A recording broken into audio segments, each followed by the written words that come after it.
Në Universitetin e Tetovës më 19 shkurt të promovua libri Territori, luftës së heshtur, trende dhe dinamika të reja gjeopolitike në Evropën juglindore, i autorit Selim Ibrahimi. Ndër temat kryesore të cilat shtjellohen në këtë vepër janë ardhja e Donald Trumpit në krye të SBA-ve si president, zhvillimet gjeopolitike në Ballkan, ndërhyrjet ruse dhe çështja e Maqedonisë. Po ashtu në këtë libër është trajtuar edhe origjina e problemit të Maqedonisë që është çështja e emrit dhe si ky problem do të zgjidhet në të ardhmen ndërmjet palëve, pra mes Shkupit dhe Athinës.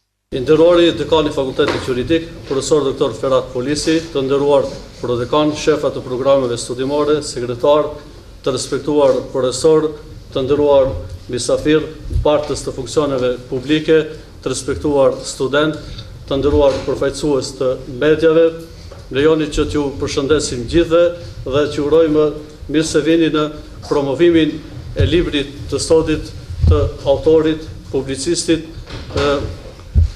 analistit Dr. Selim Ibrahimi, apo të studiosit në që themi me shtetësi, apo krahas faktit që është shtetas i Maqedonisë, njëkohësisht edhe shtetas i Shteteve të Bashkuara të Amerikës. Pra mirë se vini në promovimin e librit Territori i luftës së heshtur të autorit Selim Ibrahimi, recenzent të librit profesor doktor Fahri Ramadani, zotëri Emina Zemi, docent doktor Jusuf Zejneli dhe i nderuari profesor doktor James Pettifer. Dhe njëkohësisht do të kemi edhe opinionet të studiosëve nga universitetet të tjera amerikane. Ju dini që Fakulteti Juridik dhe në tërësi Universiteti i Tetovës, krahas zhvillimit të procesit mësimor, njëkohësisht realizon edhe aktivitete me rëndësi të cilët kanë të bëjnë kryesisht edhe me sferën e studimeve kushtuar në tërësi të gjitha lëmive të cilët kanë të bëjnë me sferën e drejtësisë, dhe me këtë rast është fakt i mirë që ky promovim i librit përkon edhe me datat mjaft kyçe që ka të bëjnë edhe me realizimin e ligjëratave të para të universitetit tonë, Fakultetit Juridik, në tërësi drejtimeve të tjera dhe 10 vjetorin e pavarësisë Republikës Kosovës, dhe për të shpallur të hapur këtë eveniment të sodit, këtë promovim, dhe në tërësi për të na dhënë pra disa sqarime konkrete lidhur me veprimtarinë e Fakultetit Juridik, ftojmë dekanin e fakultetit tonë, profesor doktor Ferhat Polisi. Udhëronit.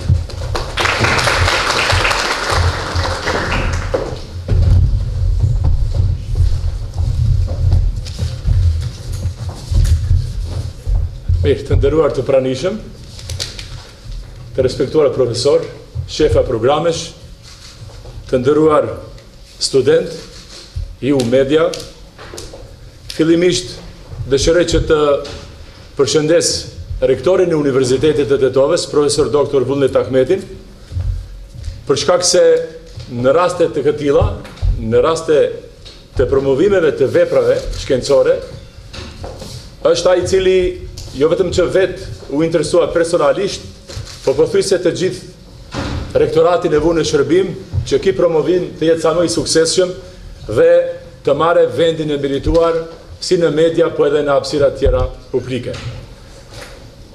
Dëshiroj po ashtu t'i përshëndes recenzentët e veprës, Territori i luftës së heshtur, profesor doktor Fahri Ramadanin, po ashtu edhe recenzentin tjetër, i cili njëkohësisht është edhe prodekan në Fakultetin Juridik, profesor doktor Jusuf Zejnelin, e përshëndes edhe autorin, të nderuarin Selim Ibrahimin, edhe pse me vonesë unë mora librin dhe nuk do të flas shumë rreth librit për mbajtjes, para një ore e mrapra në dorë, por thjesht do të elaboroj me disa fjalë pa humbur kohë aktivitetet e Universitetit të Tetovës. Ju jeni dëshmitar se java që kaloi ishte java me aktivitete të ndryshme, por shumë historike dhe që na bën edhe krenar.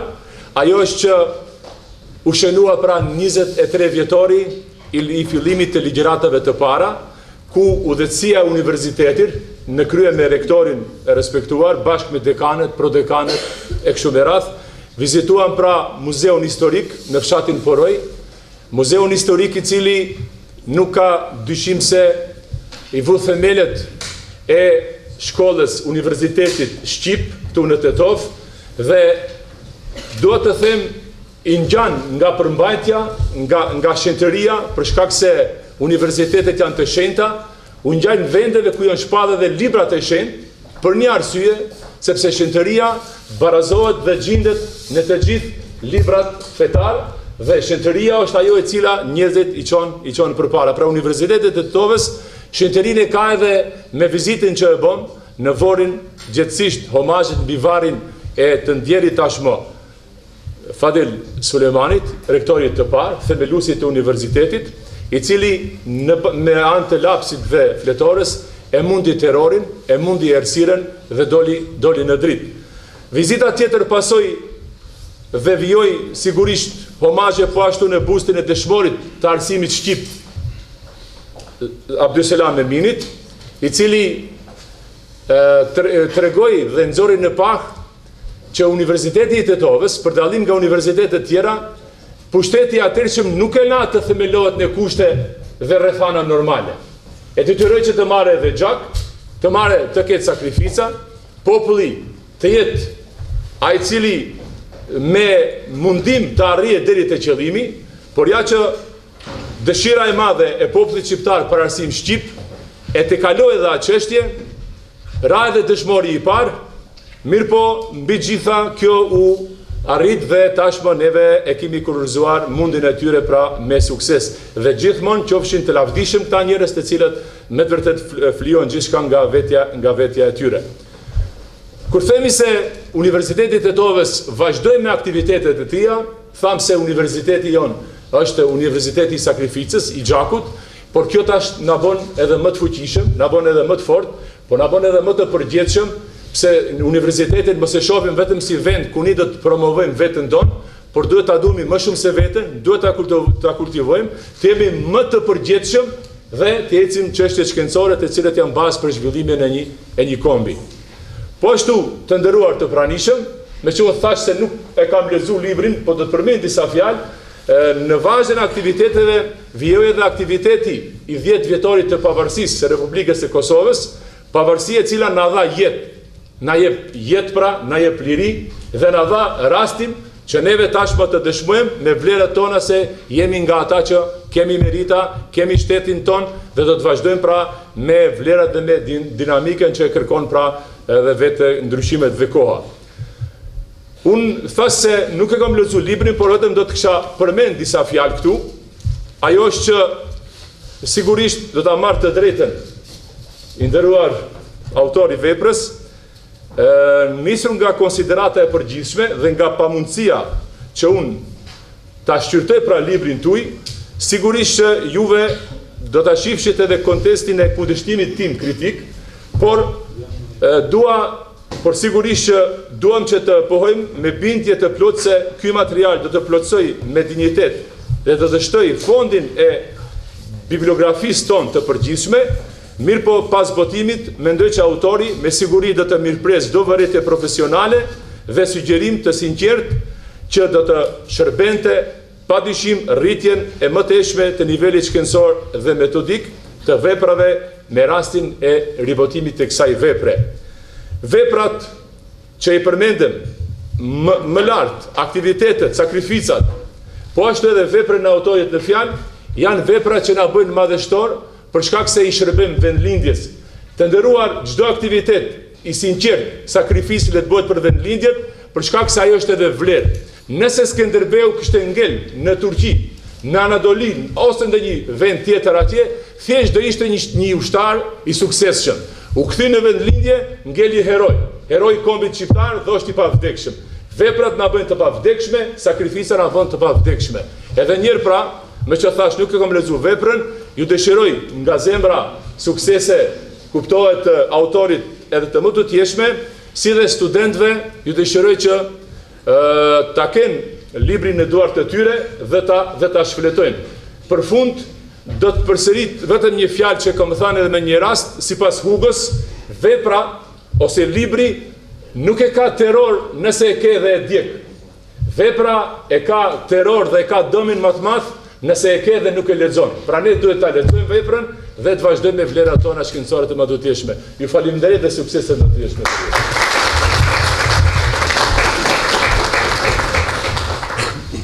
I nderuar tekon, të respektuar koleg, profesor dhe student, të respektuar mysafir.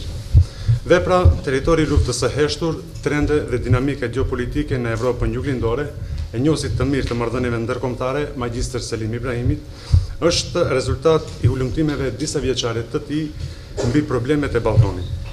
Materiali që na ofron autori përbën një kontribut të rëndësishëm për njohjen më të mirë të çështjeve ende të pasgjidhura në gatishtullin ballkanik. Shumë nga problemet me të cilat sot ballafaqohen popujt e Ballkanit janë të trashëguara që nga periudha osmane.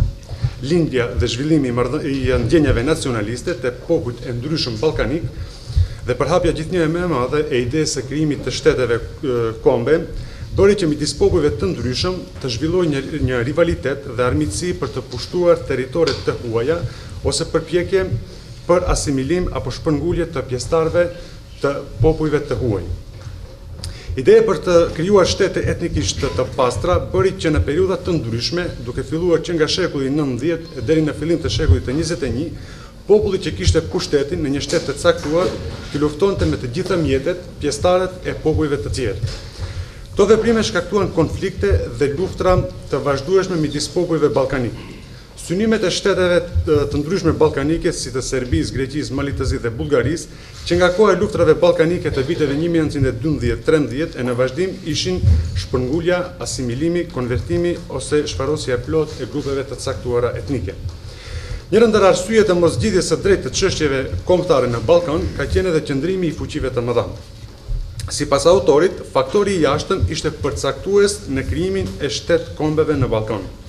Asnjëri nga popujt e gatishullit nuk mund të fitonte pavarësi pa siguruar paraprakisht mbështetjen e të paktën ndonjëras nga fuqitë e mëdha. Prandaj këto shtete në asnjëra nga konferencat ndërkombëtare ku shqyrtuan çështjet ballkanike nuk i zgjidhen problemet kombëtare të popujve të kësaj pjese të Evropës juglindore.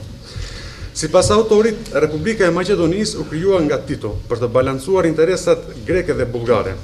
Por ky shtet i ri në kuadër të ish Republikës Socialiste Federative të Jugosllavisë i u dorëzua ekskluzivisht popullit maqedonas, duke përjashtuar nga pushteti shqiptarët. E njëjta politikë vazhdoi edhe pas pavarësimit të Maqedonisë, e cila u shpall shtet vetëm i popullit maqedonas.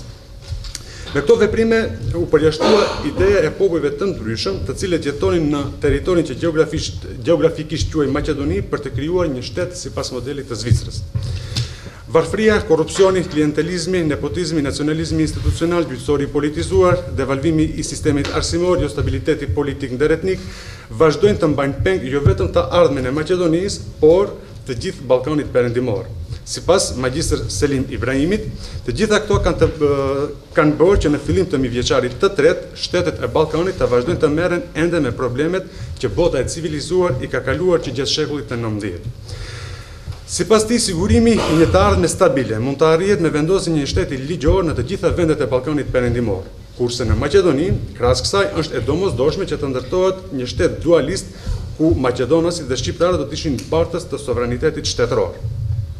Që kjo të arrihet, është i domosdoshëm angazhimi serioz i diplomacisë së Shteteve të Bashkuara të Amerikës, e cila me vite ka investuar për ndërtimin e një Maqedonie demokratike. Autori ka arritur me mjeshtri të pasqyrojë gjithë problemet me të cilat përballet Ballkani perëndimor në përgjithësi dhe Maqedonia në veçanti. Ai ka shtjelluar deri në detajet të gjitha çështjet të cilat pengojnë popujt e Ballkanit të integrohen në strukturat euroatlantike dhe propozon ide se si mund të arrihet deri te zgjidhje të qëndrueshme.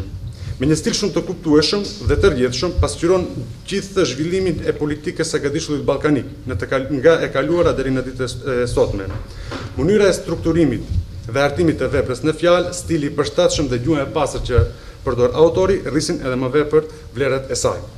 Territori luftës së heshtur, trendet dhe dinamikat e reja gjeopolitike në Evropën juglindore do të shërbej studentëve të marrëdhënieve ndërkombëtare si dhe studiuesve që merren me këtë çështje. Gjithashtu vepra në fjalë do të shërbej edhe opinionit të gjerë, i cili ka interes të njihet me këto problematika. Ju falenderit. Keni promovimin e librit Territori luftës së heshtur, mund të na thoni se cilat janë ato temat përmbajtësore që ngërthen në vetë ky libër? Një ndër temat kryesore është ardha e presidentit Donald Trump në qeverinë amerikane, pra si presidente, zhvillimit politike në Ballkan, ndërhyrjet ruse dhe çështja e Maqedonisë, origjina e problemit të Maqedonisë dhe si ky problem do të zgjidhet në të ardhmen, pra nga të dy palët në mes Shkupit dhe Athinës. Aty lexuesi mund të gjejë disa propozime, modele për një Ballkan të qetë dhe pa konflikte ndërretnike. Sa përkisht e keni evaluar territorin e luftës së heshtur? Ballkani ka qenë fushbetej dhe arenë e fuqive të mëdha dhe fuqive rajonale dhe sigurisht që dëshira për territori, politikat ekspansioniste për territori kanë qenë një ndër programet kombëtare të qeverive ballkanike në të kaluarën dhe sot e kësaj dite. Pra, edhe pse jemi në shekull 21, përsëri Ballkani po bëhet fushë e interesit rajonal dhe global.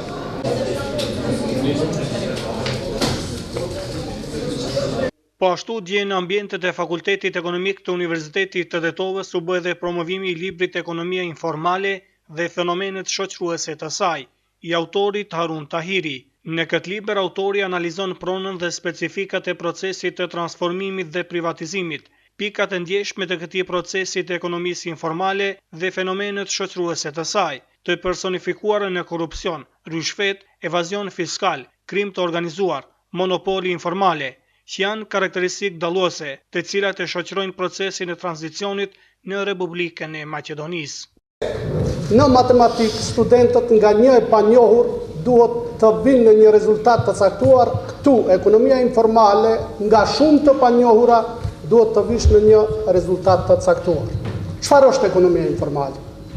Edhe pse si koncept përdoret shumë vonë nga shumë autorë të ndryshëm të fushave të ndryshme, ka për kufizime të ndryshme, por në fund kanë parapërsi që është një ekonomi e cila u bishnon, u ik obligimeve shtetërore, tatimeve, taksave, kontributeve dhe kështu me radhë. Pra është një ekonomi që dëmton biznesin, që dëmton konkurencën, mbi të gjitha dëmton buxhetin e shtetit, nga i cili pritet një mirëqenie ekonomike e popullatës, nga të cilët pritet që shteti përmes buxhetit, duke ditur rolin e buxhetit, të ndikojnë në infrastrukturë, të diktojnë në punësi, investime dhe kështu me radhë. Shumë autorë të ekonomie quajnë të zezë, informale, klandestike, e hijës, e nëntokës dhe kështu me radhë, por definimi përgjithshëm është se kjo ekonomi nuk u përgjigjet obligimeve ndaj shtetit. Ku qëndron problemi? Problemi qëndron se kjo ekonomi nuk matet, por vlerësohet. Pse themi nuk matet? Është ekonomi që nuk udhëhiqet kontabilitet, nuk udhëhiqen libra, nuk është e kontabilizuar, nuk ka statistika. Prandaj do të ishte gabim, edhe pse shumë autorë të njohur si Schneider dhe shumë të tjerë gjerman, të cilët tentuan të matin këtë ekonomi, në fund u konstatu se kjo vetëm mund të vlerësohet. Pra, kjo problematik kërkon një përfshirje, gjërësisht, metodologjikisht dhe sistematikisht. Une më shumë jam orientu që të bëj një analizë vendeve në tranzicion, Maqedonisë dhe shteteve të zhvilluara. Ku qëndron puna? Problemi, tranzicioni, këtu kalon një tranzicion shumë i ashpër. Një sistem i cili u ngrit dhe u ndërtu 50 vite ra me njëherë. Dhe ajo rënje pati pasoja shumë të mëdha, mbyllja e fabrikave, largimi i punëtorëve nga puna, bartri, ushtu komponenta sociale dhe kjo ekonomi gjeti vend. Kjo ekonomi ju mundësua që në fillim u konstatu si një mundësi për mbjetesë, si një komponent sociale, por me kalimin e kohës kjo u bë lakmi, ku të gjithë ata të cilët në fillim me humbjen e vendeve të punës, ishte një gjendje e një haosi ekonomik, një privatizim i egër. Pastaj, kjo formë e ekonomisë filloi të lulëzoj dhe u paraqit një lakmi dhe mundsoj krijimin e dy shtresave, një shtresë të vogël shumë të pasur dhe një shtresë të madhe të varfër, pra erdhi deri te shkatrimi i shtresës së mesme në një shoqëri.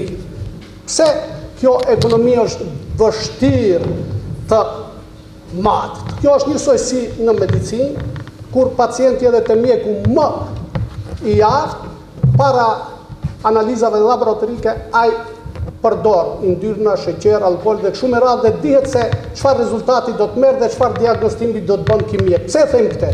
Të gjithë politikës, të politikës makroekonomike dhe mikroekonomike kanë statistika, ka një deformim të statistikave në saje të veprimit të ekonomisë informale, ku vendimmarrësit, vendimborja çdo herë është e gabueshme. Nuk dim sa ka të punësuar, nuk dim sa ka të papunësuar, nuk dim çfarë qarkullimi ka, nuk njohim sistemin bankar.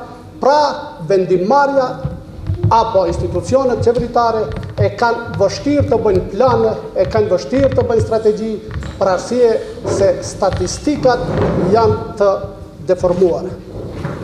Çdo shoqëri dhe sistemi kërkohet që këtë ekonomi jo ta luftoj, por kjo ekonomi gradualisht në mënyrë shumë të qetë të zvoglohet ekonomia informale dhe ajo pjesë të kalojë në formalitet.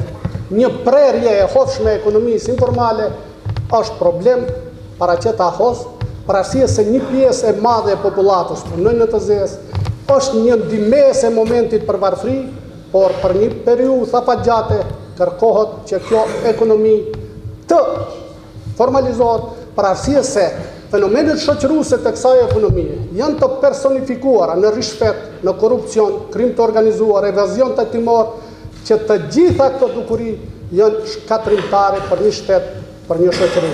Pra, mbetet obligim i partneritetit social, i universiteteve, i institucioneve shtetërore, që në fillim në mënyrë preventive të ndikohet që kjo ekonomi të zvoglohet. Në vendet në tranzicion, kjo ekonomi është prej 30 deri 50%. Në vendet e zhvilluara, që e lejojnë shtetët në një çfarë masë deri 10%, ku qëndron dallimi? Në përqindjen vendet tranzicion është shumë e lartë. Në vendet me ekonomi tregu, vendet e zhvilluara, kjo është deri 10%, por kur analizojmë çfarë buxhetet fuqishme kanë ata me qinda miliard, ajo 10% është para e cila është në duar e njerëzve jo kompetent dhe në shumë raste këto para janë para të pista që në një çfarë forme njerëzit që disponojnë ata para shtirën si bamirës në vendet e pazhvilluara, në vendet tranzicion ka pasoja të ndryshme.